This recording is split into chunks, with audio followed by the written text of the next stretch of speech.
Good afternoon, everyone. Welcome to today's Indians program from Geriatric Psychiatry at NIMHANS.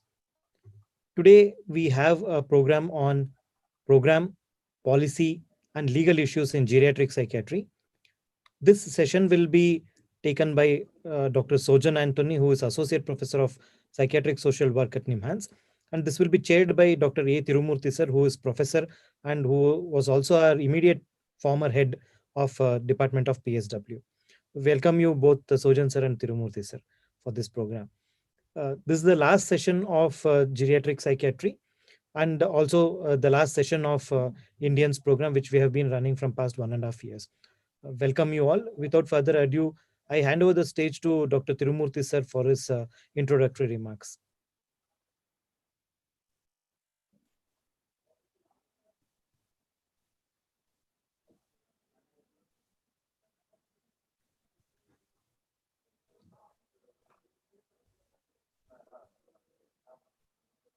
Tirumurthy sir, can you please increase the volume? It is not audible.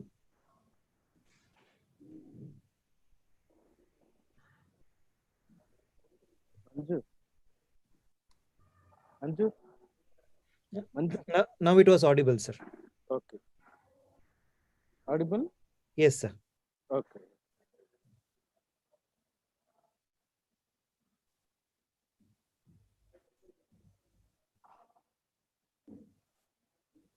Shall we start? Yes, sir. Chetan, can I start? Yes, sir. You can start, sir. Okay. Very good afternoon to all of you. I thank the organization for giving this wonderful opportunity to share our experiences and views about program policies and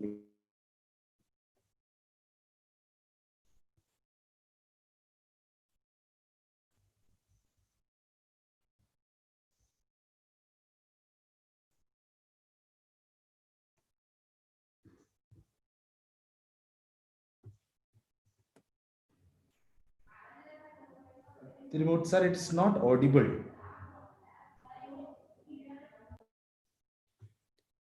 I think we have some internet connectivity issue over there. legal issues related to the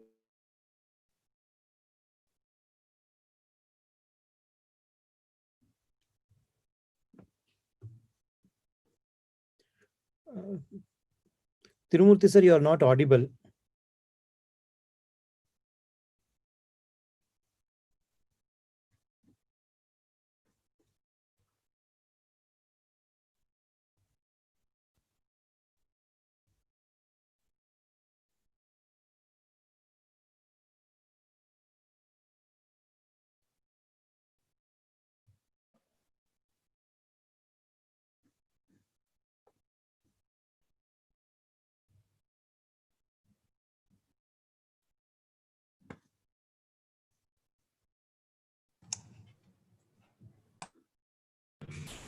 Hello. Now audible?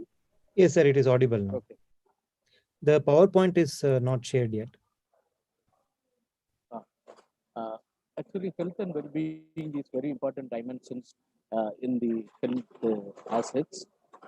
We need to provide a comprehensive health uh, not only for the geriatric population but also every citizen of India. Geriatric population being the vulnerable populations, we need very special importance and emphasis to get them comprehensive psychosocial care. So that context, the health and well-being is not only determined by the biological aspects alone, where the environment, the physical kind of support is needed for them to grow and develop and succeed in their life. For that only, all the policies, programs, and legislations are planned to support healthy aging.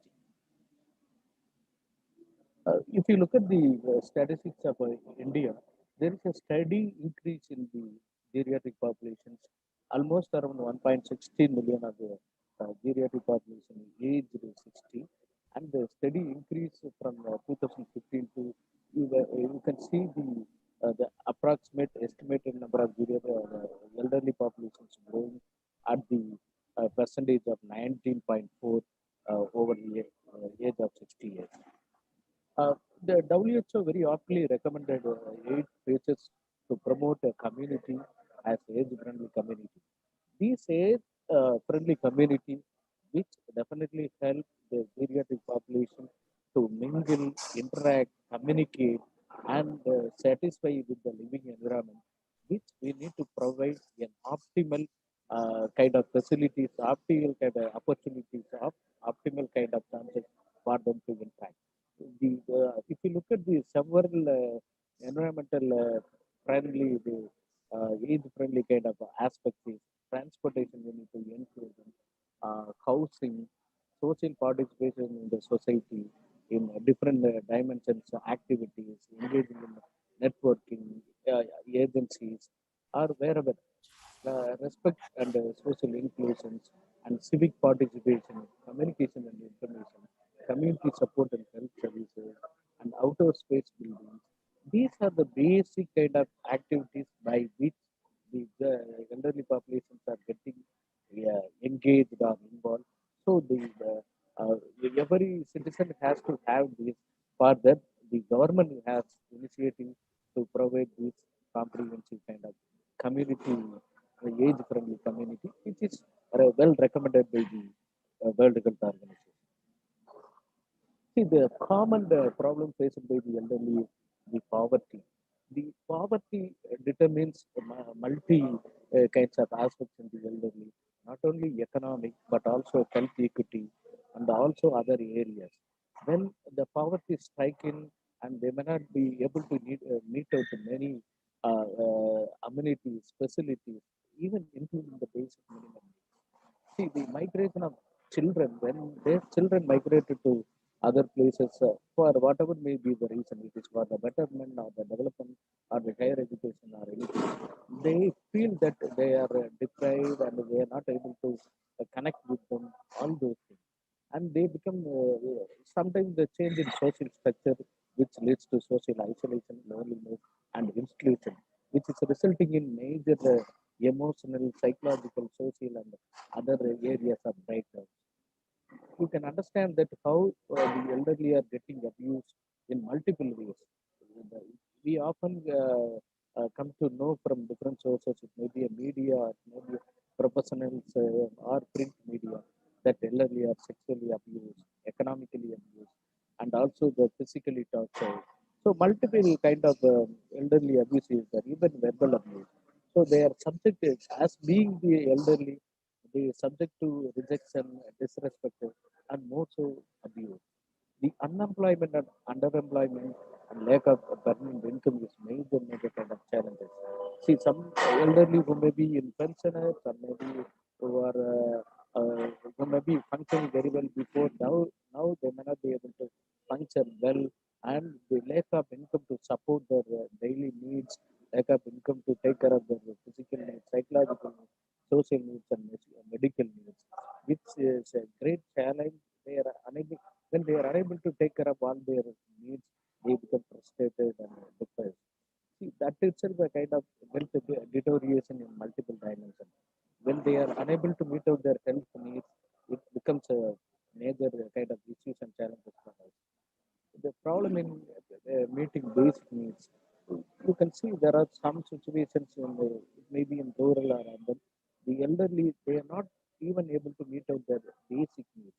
See, you can see that the corona pandemic created great challenges among them. Now the difficulties because of the lack of income for them, their psychological, emotional, and spiritual well-being is severely affected. They could not participate, they could not engage in social life because of the social distance and the social isolation between them.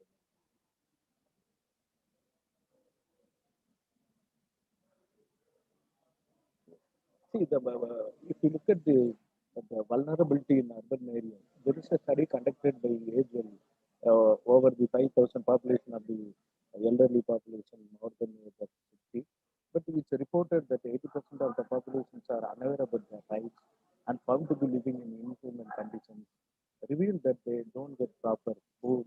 Only 58% of them have access to medical facilities. 48% of the elderly persons claim that they are not respected and discriminated and humiliated. Because of the lack of security, no regular source of income, restricted mobility. And if you look at the psychological morbidity of the experience, depression is a common kind of psychological problem which probably Dr. Chetan will focus on. What are the steps taken by so far the government? They have come with several strategies and programs through different government measures. That is one of the major programs is Nation Policy on Elderly Person in 1999 they have launched out, and the Maintenance of Welfare of Parents and Senior Citizen Act, National Programs of the Healthcare of Elderly in 2010, and Amendments Act of the Maintenance and Welfare of Parents and Senior Citizen in the year 2019 to 19. And the National Institute of Social Science, which is located in Delhi, which is sponsoring several training programs, research programs, and also they are sponsoring for the establishment of the home for the aged. So this playing a crucial role and consider there is a separate division in Netherlands of social division, which is sponsoring the monetary support to take care of this initiative. The age-friendly community initiatives by NIMANS. NIMANS is providing a comprehensive healthcare services to elderly populations and also legal services for elderly populations who are having not only the general problem but also persons with dementia. See, what are the services provided by the government? The government is able to provide old age pension, old age, supported the financial support for establishing the old age homes and establishing the daycare services for senior citizens, home care for older people living with dementia. And the initiative, the government is also providing a travel concession surface as well as in the land transport. Air India offers 50% of the discount in the fare to the senior citizen. Railway is offering 50% of the fare, and road transport corporation also 30 to 50% of the concession they are available. And also grant in aid for senior citizens to support a self-help forum and groups. So these are the basic brief introduction about the policies and programs I have shared with you. Probably you can take forward in case any queries and clarification at the end of the all the three speakers I have spoken about. Thank you, sir, Chetan. Thank you for giving this opportunity.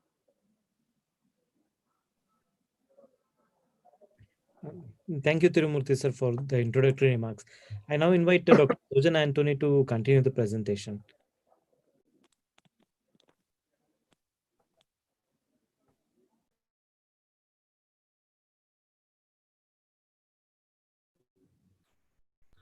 Dr. Chetan, is it audible now? Yes, sir, it is audible. Okay, thank you.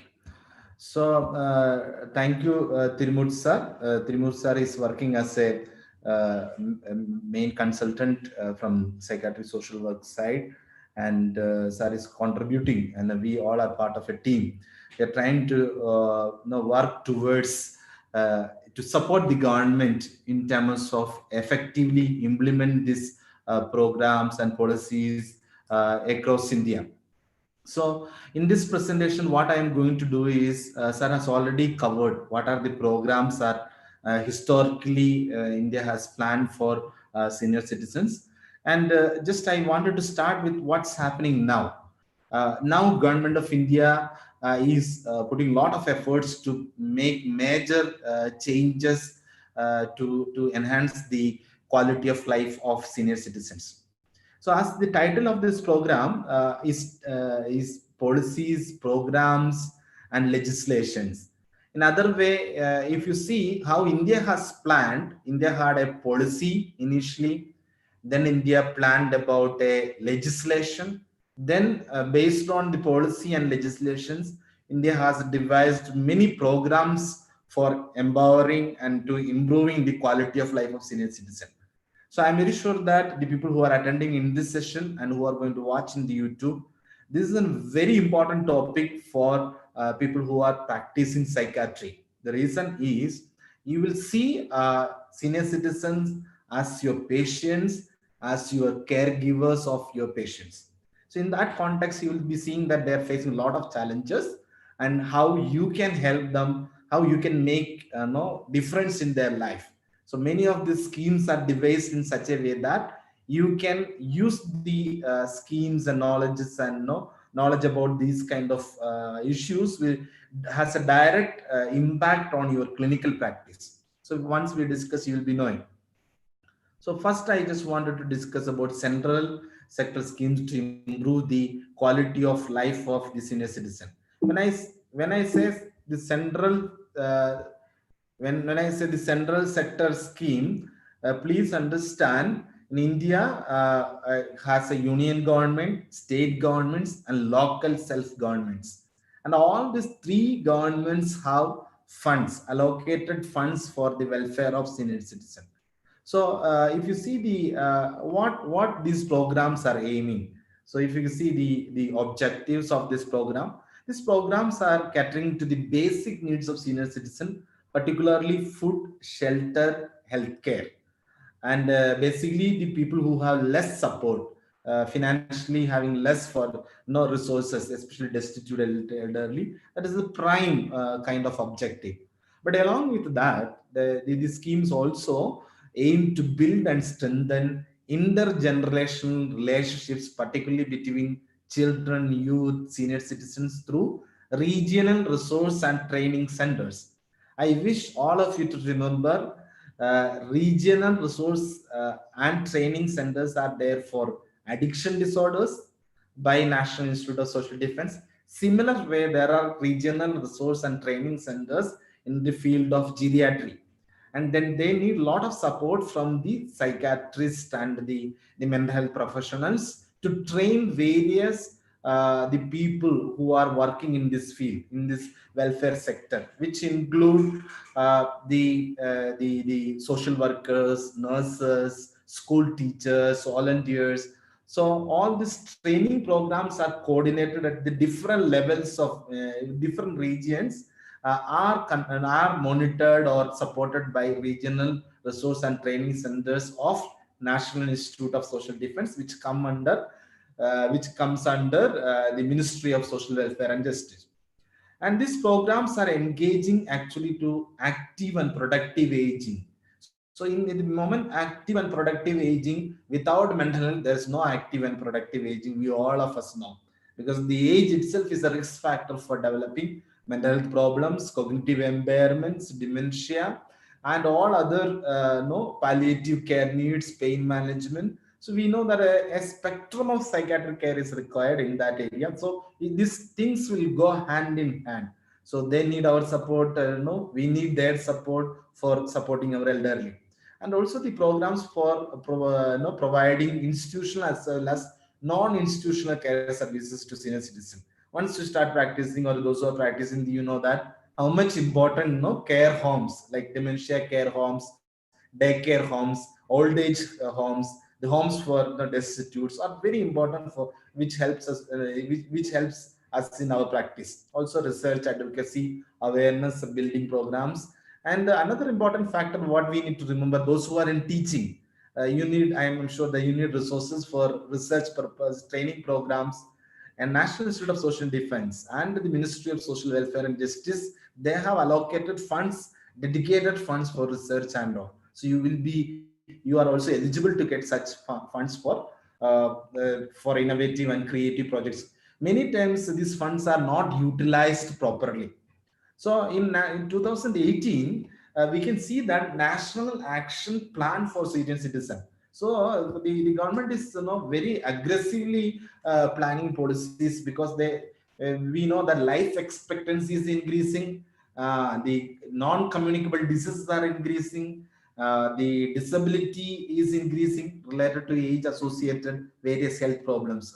So government is also year by year, you can see more resources are spent in this area. So 2021 allocated fund is almost 365 crores for the welfare of senior citizens. And many of these programs will not be successful if the people like psychiatrists, professionals like psychiatrists, if they don't contribute significantly. One major chunk of the needs of senior citizen will not be addressed. What is the major chunk of senior citizen? their mental health, their the feeling of socially excluded, feeling of loneliness, disability due to the depression, dementia, delirium, anxiety. All these things are, if not addressed, whatever fund government allocated, it will not meet its own objectives. So for your information, see here, officially government has given, it's from the government's website only, the senior citizens homes are around 469. But what government is aiming is not no like these 469 homes are not sufficient. The reason is almost 700 districts are there in India, and one home per one district is not there. That goal itself government could not achieve, because state and central government along with the professionals have to collaborate and plan these homes. Why we need senior citizen homes? When I say like this, you can say that no, we also do not encourage institutionalization of elderly, but there are situations, senior citizens, they need shelter, food and support, where they do not have the family caregivers who are ready to provide such care. So there are similarly the homes for women and the mobile medical units. That's another area. So I remember when we had a project with the Karnataka state government, the government had a plan to support almost 50 old age homes in Karnataka, but there was not even a single application for not even a single application, not even a single agency submitted a proposal to start new homes where government was ready to give a grant of 8 lakhs per year. I'm very sure that that grant is not enough to run the old age home, but still there is a scope to start. There is a scope to start such institutes. Government has funds. Many times these funds are unutilized because of lack of involvement, both from the professionals and non-governmental sector. And mobile units is another thing. Almost 26 units everywhere. See old age homes now. Few slides when you go on, you can see that there is a plan to enhance another 250 homes in coming year.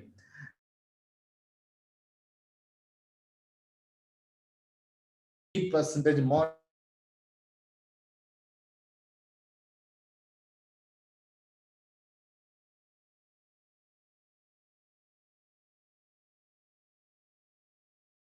There are supports. Government is giving support for state governments in terms of in government is giving support for self-help groups. Suppose in your psychiatric department, if you can start a self-help groups for senior citizen, and government will be supporting that with minimum of 55,000 per self-help groups. So that can be utilized for get-together meetings, administrative costs, and all those things.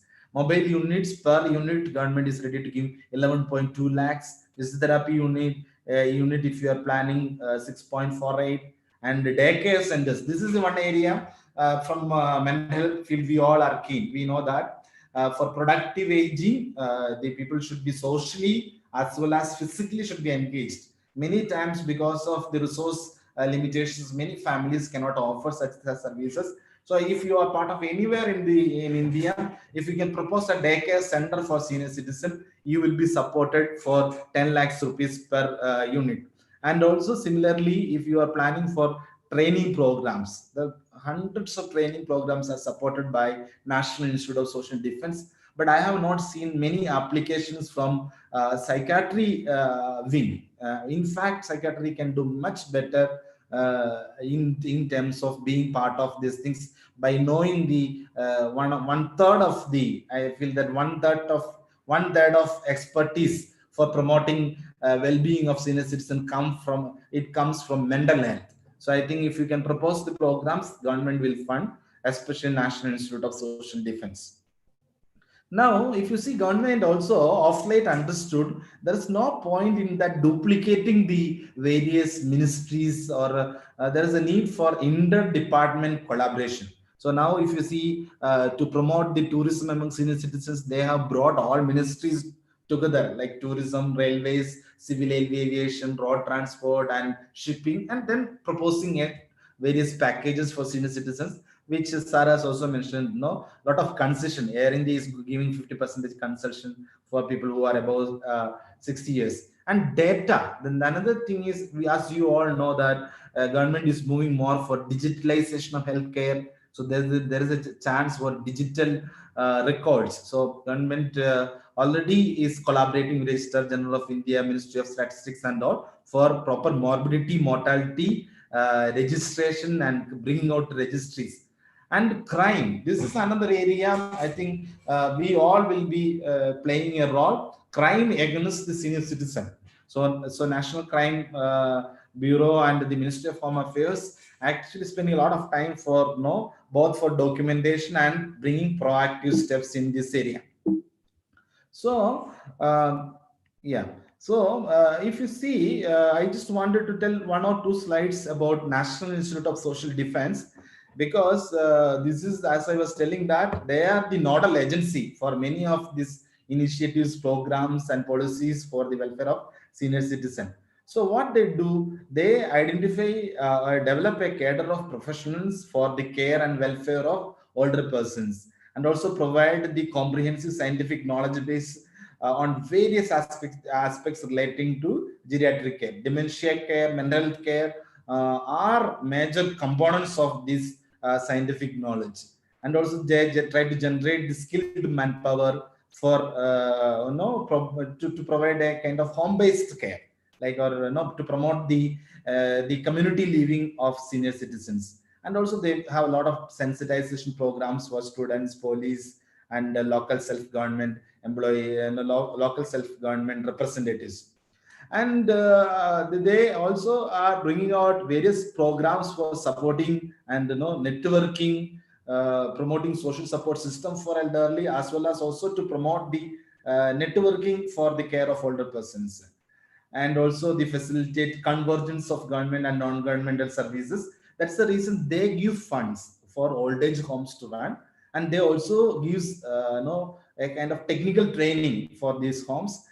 Similarly, they also do the monitoring whether these centers are doing a good job or not. And regional resource training centers actually are the nodal agencies for multiple states.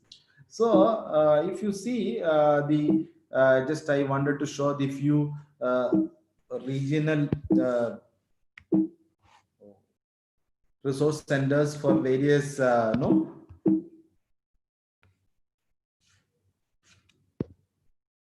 various parts of India. There are different kinds of regional resource centers. Just I wanted to show a few of the centers which may be near to your place, so you also can collaborate. The few centers, if you can see, just I'm going to show. See, if Anugraha, this is for the multiple states like Chandigarh, Delhi, and all, Haryana. Later you can see this slides in YouTube, so you can, if some of you are from that particular region, you can collaborate with this these centers. And similarly, if you see the southern part, you can see that Nightingale Trust, like that is a coordinating agency for Andhra Pradesh, Karnataka, Kerala, Lakshadweep, and all.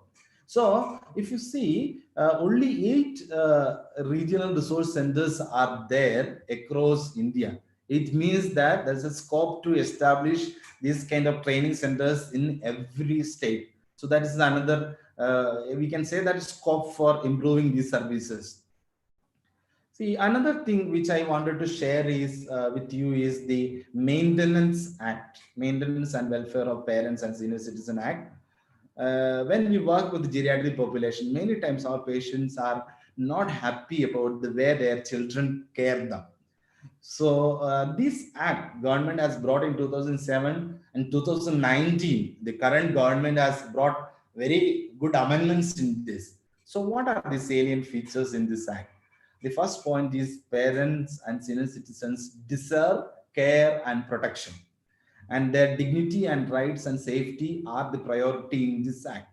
As per this act, children and the grandchildren are supposed to grandchildren in terms of those who are no more than 18 years old, they are supposed to provide the care for the senior citizen. Suppose if I don't have children and grandchildren, in such situations, those who are going to inherit my property is supposed to give and ensure my safety, and they're supposed to provide the care. And the recent amendment in 2019 amendment, government has brought a new provision. Not only children and grandchildren or the people who are legally going to inherit the property, even the daughter-in-laws and in-laws, daughter-in-laws, son-in-laws, and they are also responsible to provide the care for senior citizen. Suppose if senior citizens needs are not met, or they do not get the medical care, they do not get the shelter, food and all, what they can do? As a psychiatrist, this is a very important part of today's presentation. In case if some parents or any senior citizens who live alone or who have children, who do not have children, if they do not get support from their relatives, means their primary first degree relatives, in case they do not have children, from the people who are going to inherit the property, they can go and approach the taluka, means AC, taluka level, assistant commissioner of revenue, or they can go to the DC, district commissioner, and they can file a petition. When we file such petitions, they need not hire a lawyer for that. That is the point. Without, they need not take any lawyer's support. So they can write a white paper. Either they can write complaint, or even a doctor can send a complaint, or in your hospital, if a social worker is there, they can write a complaint. Anybody can write a complaint in case if the rights of senior citizens are denied. And how do they get the help? So the moment taluka level AC or district level DC gets this kind of complaint, they refer this complaint to conciliation officers. Already many states they have appointed, means a group of volunteers who are interested in for the welfare of senior citizens. They come to picture and they do home visits. They visit the senior citizens' homes. They make a report about that. In case if they find that the needs of senior citizens are not met, their rights are violated, based on that report, the AC or DC can call the children, and then they can even they can award punishment like 3 months jail, or the fine can be given, or else they can actually ask them to pay monthly maintenance. You might have heard about the maintenance for women or the spouse, when divorce happen or separation happens. The same way, these maintenance can be claimed from children or grandchildren as per the new act, even from daughter-in-laws and son-in-laws, which is amendment is there in 2019. But till 2019, the maximum amount monthly maximum amount for monthly maintenance is considered as maximum amount as 10,000. But the current amendment in 2019, it changed. The court told, according to the standard of living of the children, senior citizen can claim.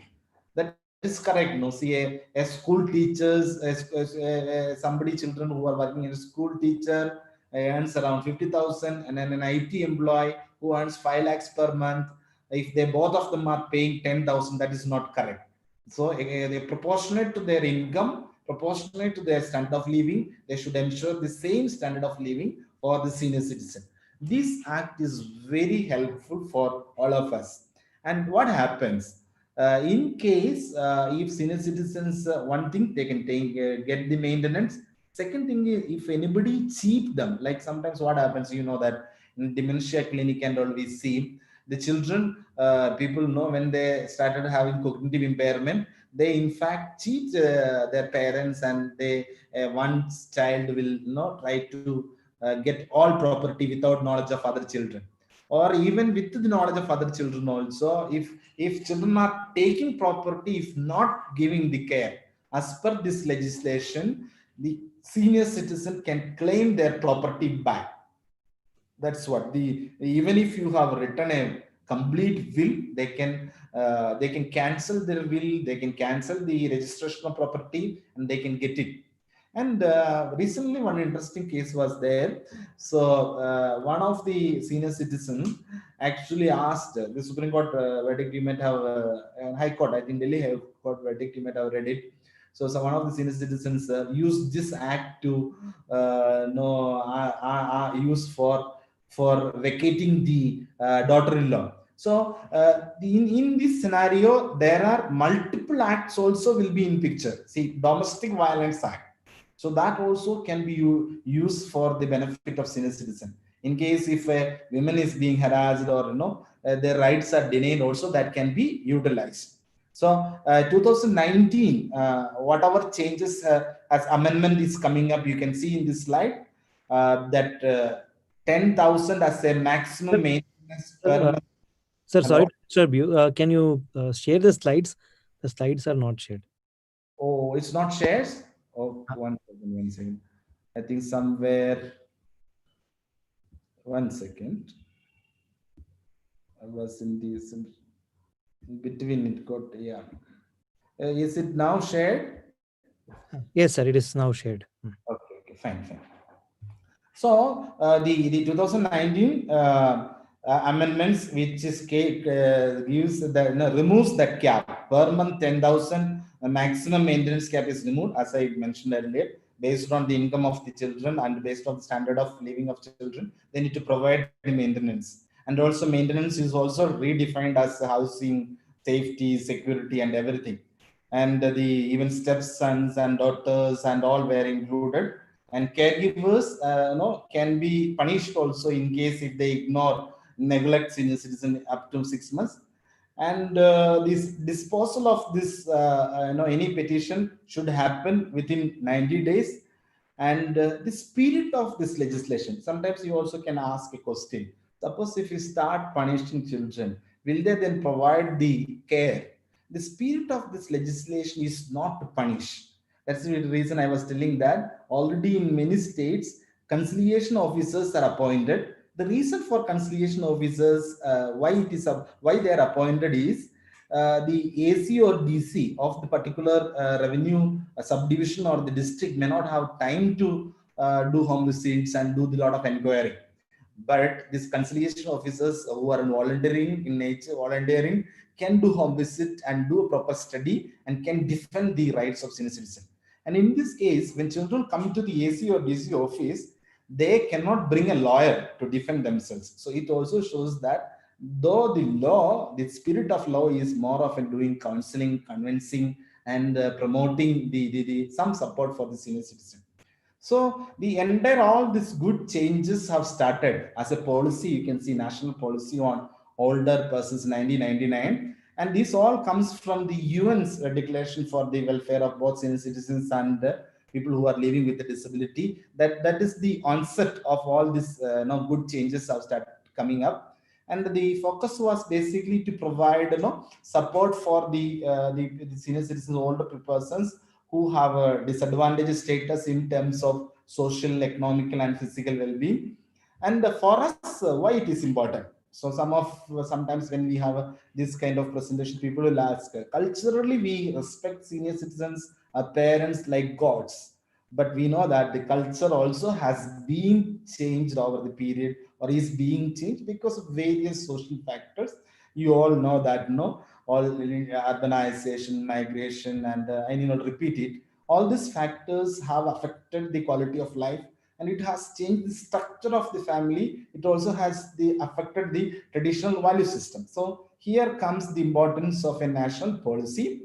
And the policy also has a special focus, as I told, marginalized and the unprotected people are at the major focus. It doesn't mean that all the senior citizens. And further, you can see the coming policy also looking more for ensuring the financial security and healthcare, shelter, welfare, and all the things. Subsequent to this policy, only the act has come into the picture. And the primary aim is to promote the community-based living, but it doesn't mean that we do not want institutions. We also need to have institutions. And the broad category, when this policy has been devised, the broad categories were income security in old age, because aging itself is a new phenomena for India. So the reason is, the for us, no, many states earlier retirement age was the 55. Gradually now it has been increased to 60, 65, and the definition of old age also was different in different policies. Now more or less it has come to, after the 2007 the act, the Maintenance Act. After that, the age has been some consensus 60 years, but still many countries it has been consensus 65. And the post 60 job opportunities, almost all advanced countries have well structured policies for re-employment or second no career. They call second career, or no re-entry back to the job. So I think India is becoming a developed country, and also focusing more of kind of industrialization. I think we also need to think seriously about the promoting the employment in old age, and then definitely healthcare, safety, security, housing, and productive aging. So welfare related things, multi-generation bonding. So this current national action plan, multi-generation bonding has been given more important. The reason is, we know that the best insurance company for our senior citizen is our own family. No, even now, family is the best social support system. So multi-generation bonding is important, and many times how psychiatrist role comes here. The importance of mild cognitive impairment. A person have mild cognitive impairment, and there is a problem in interpersonal relation, or communicating emotions, or problem solving. It affects the entire family dynamics. So there is a need to promote multi-generation bonding, and many times a lot of awareness programs we need to do, and such programs can be supported. Actually, such programs are supported by Government of India and state governments, and media has a role. Also, protection during the natural disasters and emergency. I need not tell, during COVID-19 how much pandemic, how much importance we gave for the senior citizens, and we knew that how it's going to affect the senior citizen, especially during the pandemic.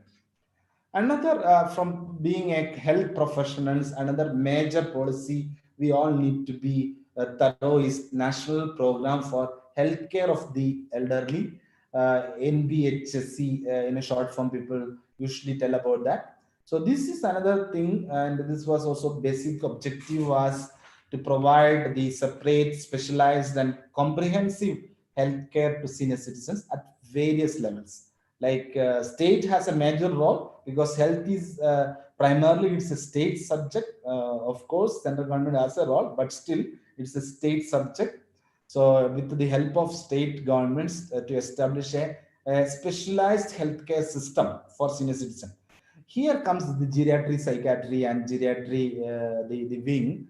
So government is planning to establish no, many national centers in terms of promoting healthy aging. As I mentioned, all this comes from the various policy initiatives. The act is there, and this also has come in 2010. So, what are the key strategies? Few strategies like preventive and promotive care. Obviously I remember that now any geriatric specialist, if you ask what is the priority, something to do with the non-communicable diseases. How can we prevent? How can we promote the well-being of people who are affected by hypertension, diabetes, cardiovascular issues? That's the issue. How can we prevent? How can we promote the health? So even this policy, that was the aim. And then management of illness, and health manpower development for geriatric services. So as I mentioned earlier, our number increases, manpower is not increases along with that. So government in 2010, and now current government is very actively planning how can we enhance the manpower in the field of geriatric care, which includes the psychiatric care also. So the medical rehabilitation and therapeutic intervention, and also a lot of information IEC activities also. The detailed components, specifics, for if you are planning for specifics about this national policy on healthcare of senior citizen. You can see that minimum 8 specialized institutions which can run the postgraduate course in geriatric medicine across India. So that was when they envisioned this thing, and also selected 100 districts initially, and then in each district minimum 30 bed facility.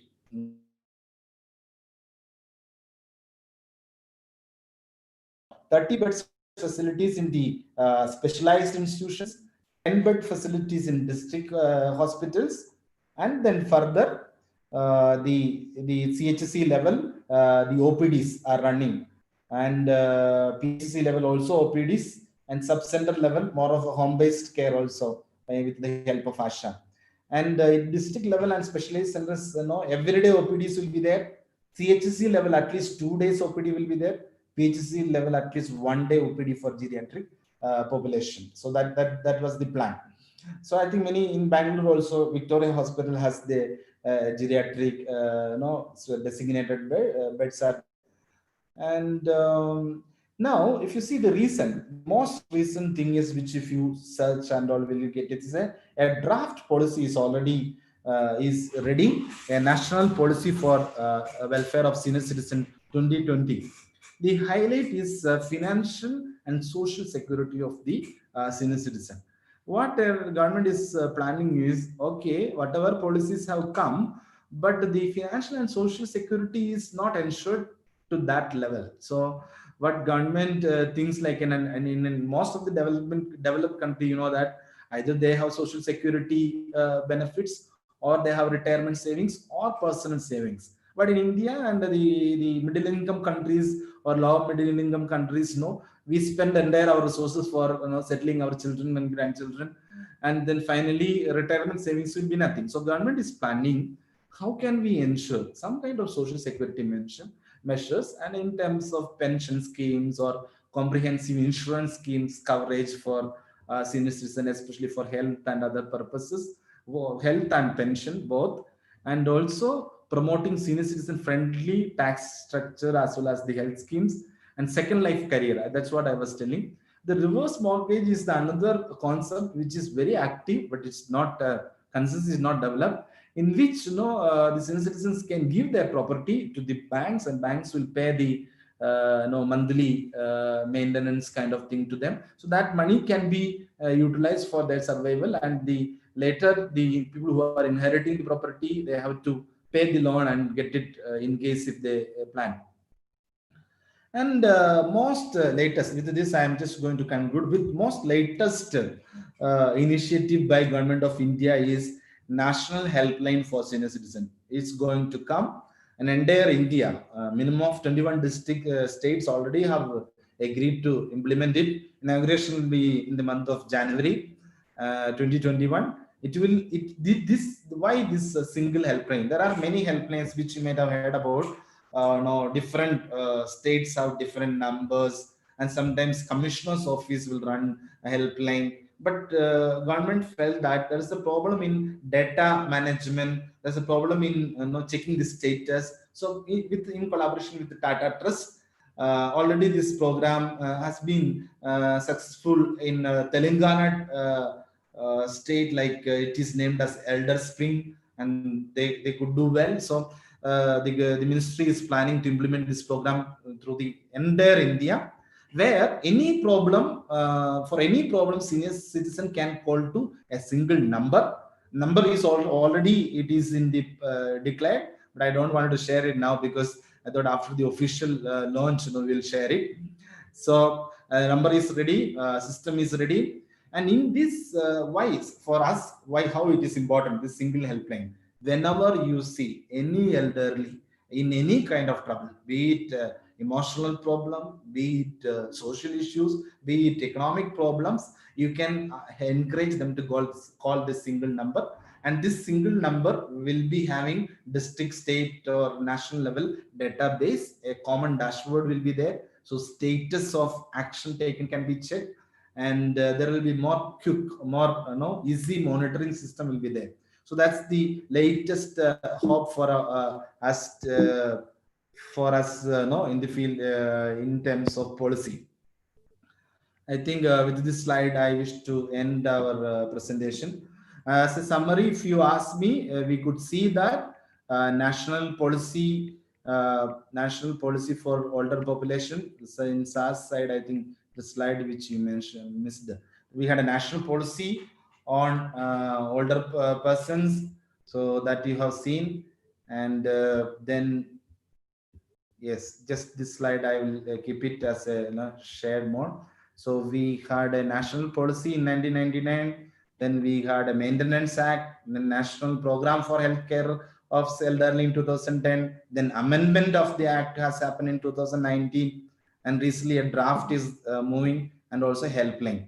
The age friendly initiatives of NIMHANS, yes, of course NIMHANS is committed in terms of promoting the WHO's idea of age friendly community initiatives, where we believe that we need to proactively involve in terms of promoting the housing, social participation, and respect, social inclusion. Sir has already presented, I think that slide was not shared. So with this, let me conclude. So we all have a major role. We need to start telling about the how can we promote the welfare of senior citizen.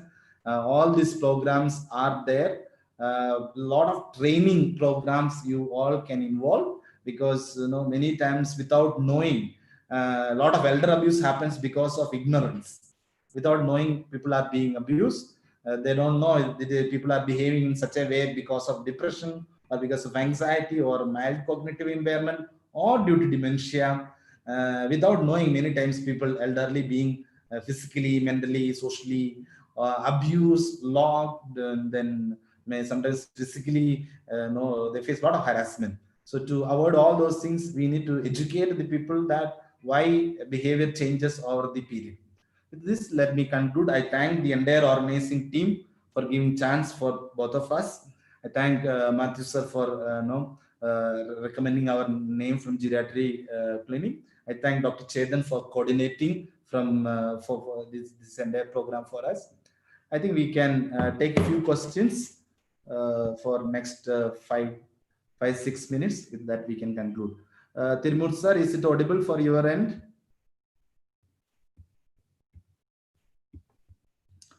Dr. Chetan? Yeah, it is audible. Is there any questions in chat or? Yeah, we have a question. Thank you, Sojan sir and Tirumurthy sir, for the excellent presentation. So you covered a lot of policies and schemes already available from the government, and which are going to come now also. So there is a question by Muthu Krishnan. Is there a health insurance policy for elderly citizens aged 70? Any government initiated one? Okay, I think this Ayushman Bharat and no, that 5 lakhs things definitely is applicable for many senior citizens, and people are making use of that up to 5 lakhs, the especially surgical things and things.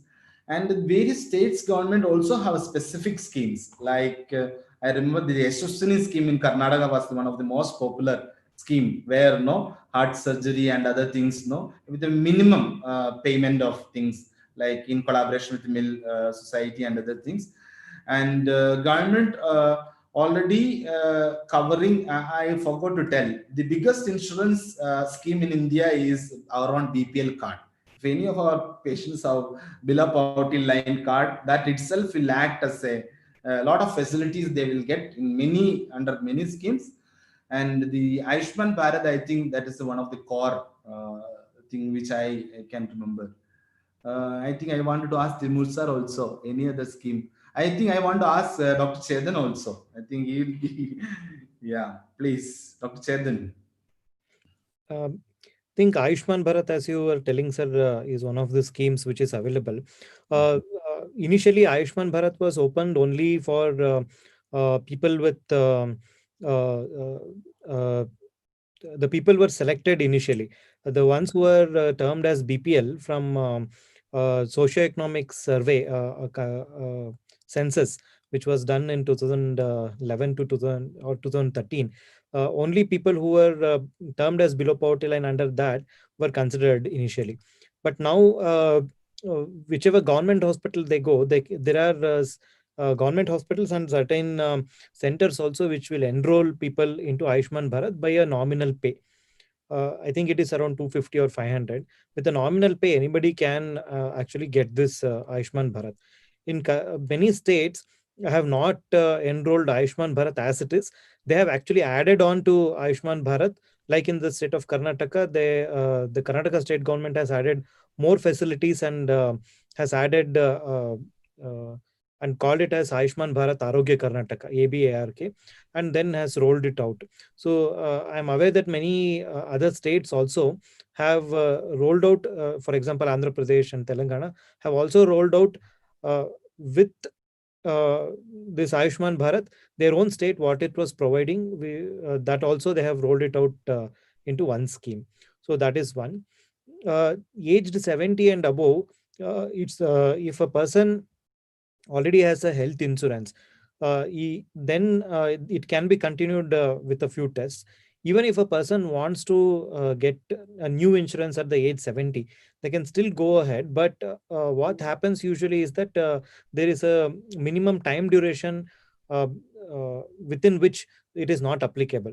Certain diseases are not applicable. For example, if somebody has uh, hypertension or diabetes, they'll not be included for first 5 years of the insurance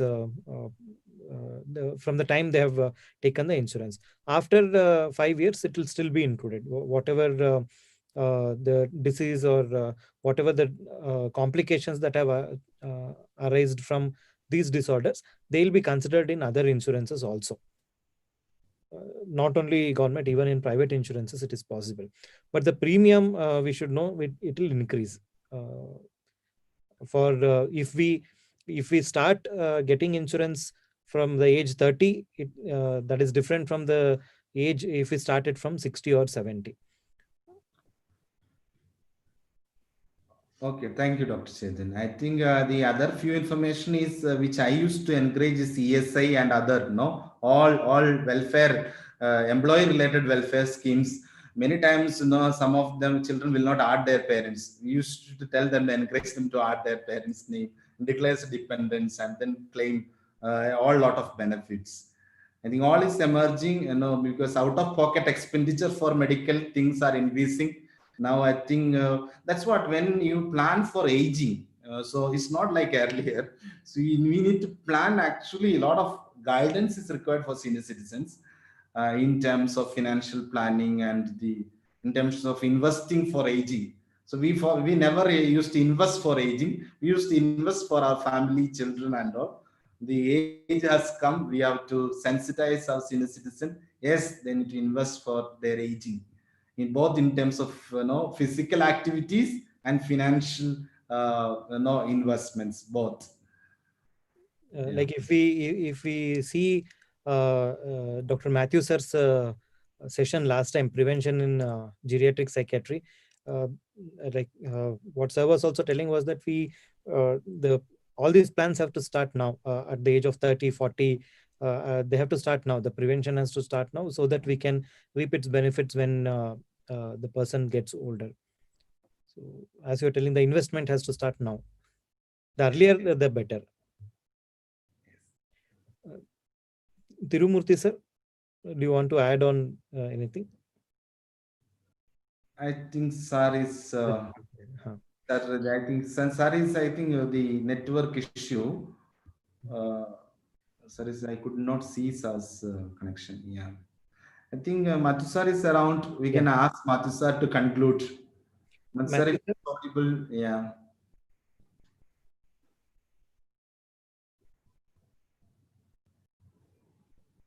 Sir is engaged. Dr. Chetan, one final message. With that, shall we conclude? Yeah, I'm waiting if Matthew sir can go on air, because this is the last session of geriatric psychiatry. Before Matthew sir comes on air, this session is also available in YouTube. It was also live in YouTube, where many people were watching. This session will also be available eternally in YouTube. So if somebody could not log in now, they can log in later and watch the entire session. Not only this, all the other sessions from geriatric psychiatry and also forensic psychiatry NIBS, and we also have rehabilitation. All of these available in our YouTube channel, Nimans Indians. Kindly subscribe to our channel. We also like to thank Linux Laboratories for their academic grants through which we are running this program. This also not only is the end of geriatric psychiatry, but also is the end of Indians program which we are running from past 1.5 years. We are planning for a small session or small panel discussion, probably mid January, to commemorate the official end of the program. So thank you for everyone who patronized us, who actually came, who were part of discussion. Thank you, everyone. Thank you also South Zone and Nimans administration for helping us do this. Matthew sir, are you around, sir?